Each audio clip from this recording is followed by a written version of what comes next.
శాస్త్రాలు ఇవన్నీ కూడా ఋషిమునుల యొక్క ఆత్మ జ్ఞానానుభవంతో రచించినయే ఆ గ్రంథాలు. సమస్త భారతదేశానికి అనేక సాధు సంతుల సంపూర్ణ విశ్వంలో జ్ఞాన బోధనల ప్రచారము మరియు ప్రసారం కూడా చేశారు. ఉపనిషత్తులు, వేదాలు, ఋషులు, మునులు, మహాత్ములు ఒక్కొక్క యుగంలో జన్మించి వాళ్ళు ప్రజలకు జ్ఞాన బోధలే చేసినప్పుడు భక్తి లేకపోతే జ్ఞానము.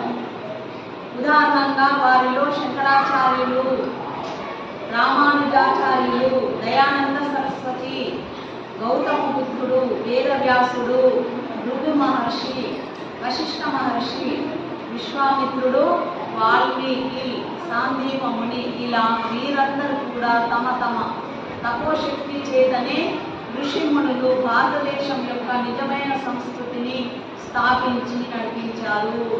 ముందు ఋషుల మునులనే ఒక్క మాట మాట్లాడితే ఒక వేదవాకుగా భావించేవారు. జీవితంలో వాళ్ళు ఆచరించేవాళ్ళు, రాజులు కూడా. కానీ విదేశాల్లో ఉన్న వివిధ ధర్మాల మార్గంలోని అనేక జనులు ఈ భారతదేశంలో నివసించారు.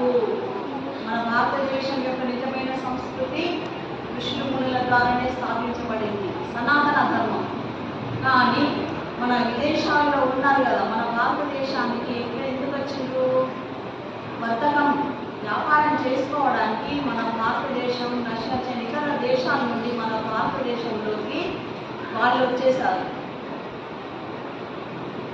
భారతీయుల నిజమైన ధర్మం యొక్క ఆచరణ చేయకపోవడానికి మూల కారణం ధర్మం తమ ప్రభావం చూపించడానికి చేసిన ప్రయత్నాల వల్ల దేశంలో అనేక రకాలైన దుస్థితి వాతావరణం ఏర్పడింది. ఏమేంటంటే వాళ్ళు వచ్చి మన దేశాన్ని స్వాధీనం చేసుకొని మన నుండి మనల్ని బానిసలుగా చేసి మొత్తం మన దస్యులుగా చేశారు. వాళ్ళు మన భారతీయులను దస్యులు అంటే దాసులుగా వాళ్ళ ఆధారం ఇచ్చేయడానికి వాళ్ళు కమాండింగ్, వాళ్ళు రాజులైపోయారు, అధికారులైపోయి మన దేశాన్ని మన చేతిలో నుండి లాగి మన ద్వారానే వాళ్ళు సేవలు చేయించుకోండి. దస్యులుగా మన భారతీయులను వాళ్ళు దస్యులుగా పిలువబడేరు.